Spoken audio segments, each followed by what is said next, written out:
ऐसा ही मैथ पढ़ब, मैथ पढ़े खातिर पैसन बनाओ। सुना, क्वेश्चन में मेन दिया हुआ है कि ये जो फंक्शन है ना x बराबर 3 पे संतत है, ठीक है, और ये फंक्शन दिया हुआ है। कह रहा है कि a और b के उन मानों को बताइए जिस पर ये x बराबर 3 पर संतत हो जाए। देखिए हम लोग को लिखना क्या है, कैसे लिखना है, देखिए ऐसे लिखना है, क्योंकि x बराबर 3 पर f(x) क्या है, संतत है। तो भाई ध्यान ये रखना है कि जब x बराबर 3 पे संतत है तो संतत कब होता है, लेफ्ट हैंड लिमिट बराबर राइट हैंड लिमिट बराबर, ये ध्यान रखिएगा। सुनो, मतलब अगर कोई फंक्शन, ठीक ना, किसी पॉइंट पे संतत है तो इसका मतलब कि left hand limit right hand limit, और जिस बिंदु पे संतत है उस पर उसका वैल्यू बराबर होना चाहिए। पढ़ते आ रहे हैं, चलिए। तो लेफ्ट हैंड लिमिट में क्या होता है, limit x tending to 3 minus f(x) होता है कि नहीं। RH लिमिट में होता है limit x tending to 3 plus f(x) बराबर कितना, x बराबर 3 पे कितना है, तो यहाँ हम क्या लिखेंगे, a इंटू 3 प्लस 1। कोई दिक्कत, जहाँ दिक्कत हुई वहाँ बोलना है, ठीक ना। चलो अब यहाँ क्या करोगे, limit x tending to 3 minus f(x) के जगह पे क्या लिखोगे, x छोटा 3 के लिए क्या है, ax प्लस 1। यहाँ बराबर लिखो। देखो कैसे हम हल कर रहे हैं, देखिएगा ध्यान से। अब यहाँ क्या लिखोगे, bx प्लस 3 बराबर 3a प्लस 1। एगो बात सुन लीजिए, अब हल करेंगे यहाँ ध्यान से देखिएगा। अब लिमिटिंग वैल्यू यहाँ पुट करेंगे 3a प्लस 1, यहाँ प्लस 3 है ना जी। चलिए यहाँ अब देखिए ध्यान से, इस लाइन को देखिए, ये कह रहा है कि हाई हाई हाई तीनों बराबर होना चाहिए तब ये कंटिन्यूअस होगा। कह रहा है कि a और b के उन मानों को ज्ञात कीजिए। यहाँ ज़्यादा समीकरण बन नहीं पा रहा है तो हम क्या करेंगे, हाई हाई तो बराबर है, अंतर कहाँ दिख रहा है, इसमें तो हम इसी को लेंगे। किसको लेंगे, अब क्या करेंगे हम 3a प्लस 1 बराबर 3b प्लस 3 लेंगे। और क्या करेंगे, यहाँ ऐसे लिख देंगे, इसको उधर ले जाएंगे, हाई उधर जाएगा तो 2 हो जाएगा। अब हाई a यहीं पर रहने दो, उधर जाएगा तो हाई, हाँ 3b बटा में प्लस 2 बटा में 3। थोड़ा सा इधर लिख देते हैं, हाई 3 से 3 कट गया तो a बराबर कितना, a बराबर 2 बटा में 3। तो कहने का मतलब है कि 10 क्लास में नहीं आ रहा था एक ही चर वाला,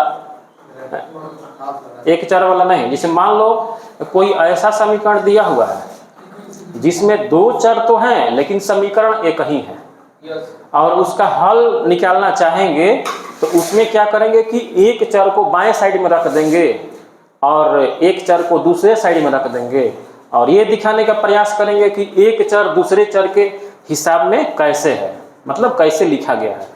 तो ये ऐसे लिखा हुआ है कि a बराबर b प्लस 2 बटा 3, यानी कि b का मान अगर कहीं से हमें मिलेगा और इसमें डालेंगे तो a का मान फटाफट इस टूल्स द्वारा निकलता जाएगा, क्योंकि यहाँ ज़्यादा नंबर्स नहीं दिया हुआ है, कोई कांस्टेंट नंबर, इसलिए इससे हल नहीं हो पाएगा। इतना ही आंसर इसका लिख देना है, बस बात खत्म, ठीक ना। दूसरा कोई इक्वेशन बनता इसी क्वेश्चन के आधार पे तो वहाँ विलोपन से चाहे प्रतिस्थापन से a b का मान निकल जाता, लेकिन वैसा यहाँ कंडीशन नहीं बन पा रहा है।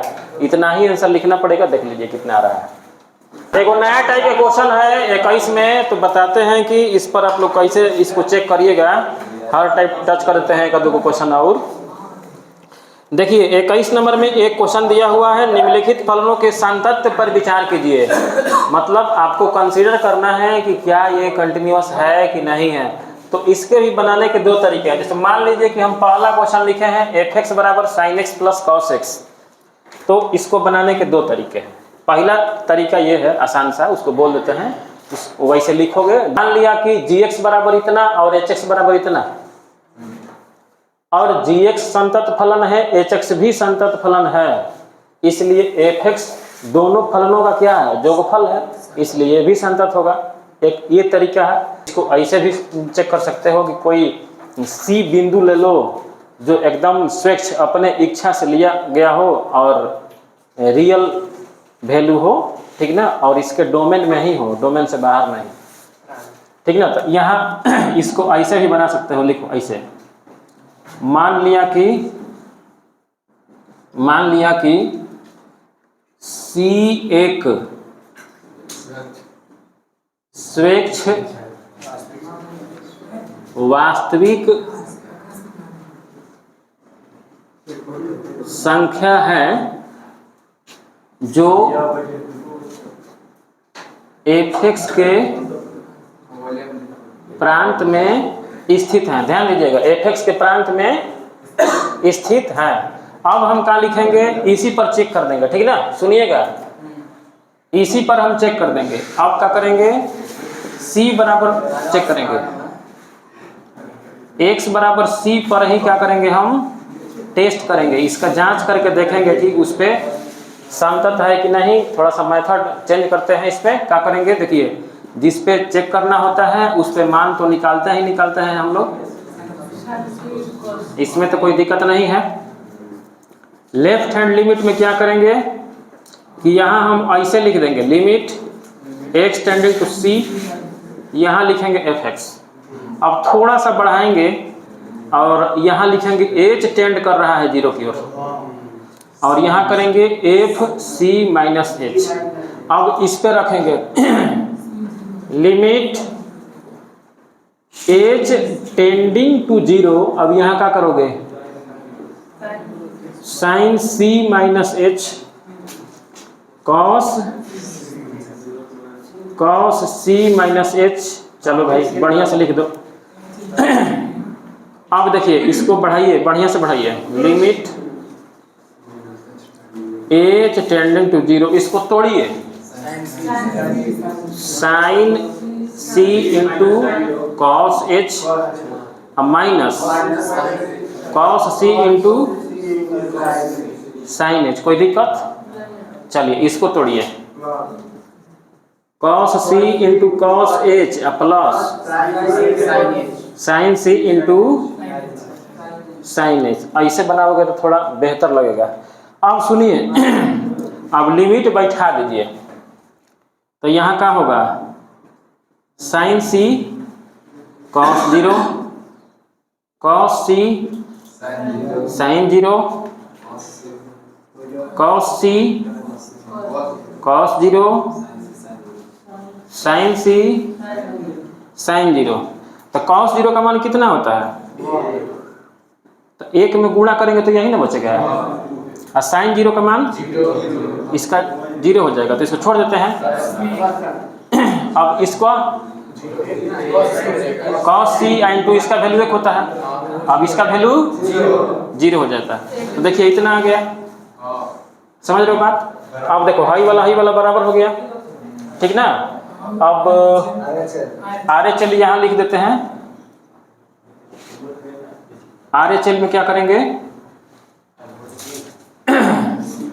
Limit x tending to c पहले लिखना है, ठीक ना, प्लस में लिखना है fx, उसके बाद एकदम h टेंडिंग टू 0 कर देना है। RHL देखिए सुनिए, अरे बौरा हवा ऐसे होगा, हर मेथड में सिखा देते हैं, बढ़िया रहेगा। अब यहाँ क्या होगा, sine c plus h cos c plus h, ठीक है ना।